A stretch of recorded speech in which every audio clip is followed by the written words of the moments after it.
کربلا کے ریگزار میں کھڑے ہو کر اپنے ساتھیوں سے کہا تھا ایک دن پہلے جو جانا چاہتا ہے چلا جائے. ہاں اپنی بیوی حضرت سیدہ شہر بانو ایران کے بادشاہ یزدجر کی بیٹی راجکماری ہیں. ایران فتح ہوا تھا سرکار عمر ابن خطاب کے دور میں. امیر المومنین فاروق اعظم کے دور میں جب ایران فتح ہوا تو شہزادیاں بھی قید کر لی گئی چونکہ اسلام کا جھنڈا گاڑ دیا گیا. جب قید کی گئی تو امیر المومنین فاروق اعظم کے سامنے لائی گئی. میٹنگ بیٹھی کہ یہ بہت بڑے گھرانے کی شہزادیاں ہیں, اگر ان کو بیچا گیا یا عام باندی بنایا گیا تو ان کے دل میں اسلام سے محبت نہیں ہوگی بلکہ اسلام کے خلاف شعلہ بھڑک جائے گا. تو کیا کیا جائے جناب؟ میٹنگ رکھی گئی. کیا شان کی میٹنگ کہ عمر ابن خطاب موجود ہیں, علی حیدر کرار موجود ہیں, ایسے اجلہ صحابہ کی میٹنگ ہوئی. یہ 3 بہنیں ہیں, ان کا کیا کیا جائے؟ تو پھر اس میٹنگ میں یہ طے پایا گیا کہ ان کو باندی نہیں بنایا جائے گا بلکہ ان کو اپنے اپنے گھروں کی بہو بنایا جائے گا. ایک کا نکاح حضرت محمد ابن ابوبکر جو صدیق اکبر کے بیٹے ہیں, ایک بہن کا نکاح ان سے کر دیا جائے. ایک بہن کا نکاح حضرت سرکار عمر فاروق کے بیٹے عبداللہ ابن عمر سے کر دیا جائے. ایک کا نکاح مولا علی بن ابو طالب کے بیٹے حسین شہید اعظم سے کر دیا جائے. جو خاتون حسین ابن علی کی نکاح میں آئیں وہ حضرت سیدہ شہربانو تھیں. یہ شہربانو کا بطن اقدس ہے. ان کے مقدس پیٹ سے وہ شہزادہ پیدا ہوا, حسین ابن علی کا وہ بیٹا پیدا ہوا.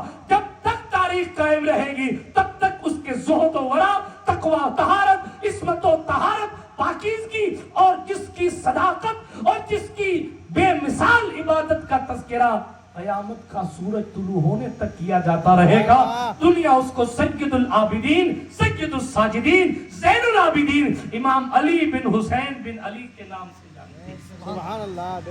یہ سیدہ شہر بانو کے بیٹے ہیں, امام حسین کے بیٹے ہیں.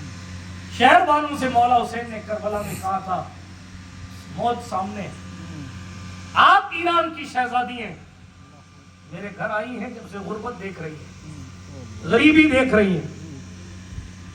کل آپ اپنے وطن میں تھیں تو راجکماری والی زندگی تھی.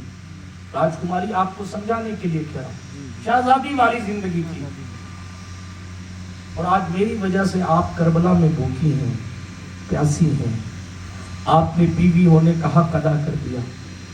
آپ کہیں تو میں آپ کو طلاق دے دیتا ہوں تاکہ میرے بعد آپ کسی سے جا کر نکاح کر لیجئے گا, کیونکہ میری زندگی تو تمام ہوئی چاہتی ہے. مگر 1000 جانیں قربان سیدہ شہر بانو پر.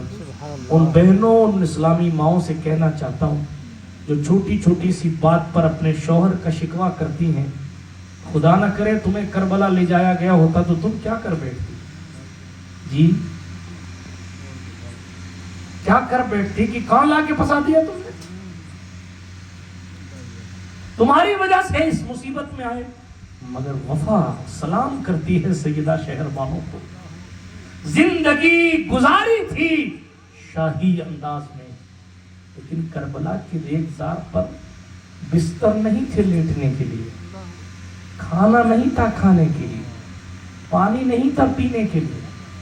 اور اس بھوک پیاس کی شدت میں شوہر بھی شہادت کا جام پینے جا رہا تھا, اور شوہر کے جانے کے بعد مصیبتوں کا پہاڑ گرنے والا تھا.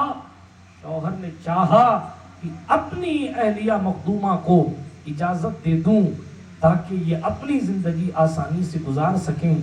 سیدہ شہر بانو نے پلٹ کے کہا, میرے سرتاج حسین, میرے مولا حسین, میرے شوہر نامدار حسین, ایران کی شہنشاہی سے فاطمہ زہرا کے گھر کی گدائی اچھی ہے.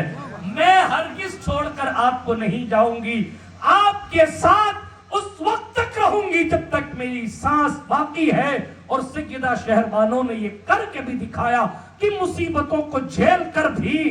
کسی تاریخ کی کتاب میں نہیں لکھا کہ شہر بانو سرنڈر ہو گئی, نہیں, کبھی نہیں.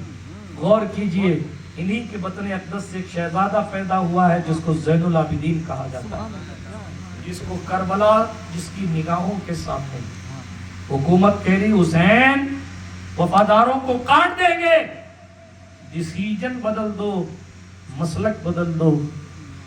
اپنا قانون بدل دو، اپنے اصول بدل دو۔ حسین کہتے ہیں وفاداروں کو شہید کروا دوں گا لیکن دین بدلنے نہیں دوں گا، اصول بدلنے نہیں دوں گا، محنتیں رسول اللہ کی برباد نہیں ہونے دوں گا، ابو بکر صدیق کی صداقت کو رائے گا نہیں جانے دوں گا، عمر فاروق کی عدالت کو برباد نہیں ہونے دوں گا، عثمان نے جو کچھ قربانیاں پیش کی ہیں اور مظلوم بن کر مدینے میں شہید ہو گئے ہیں ان کی شہادت کو برباد نہیں ہونے دوں گا۔ میرے باپ مولا علی نے جتنی تکلیفیں اٹھائی ہیں دین پھیلانے کے لیے، اتنی آسانی سے حسین دین کا ڈھانچہ بدل جانے دے، ایسا نہیں ہوگا۔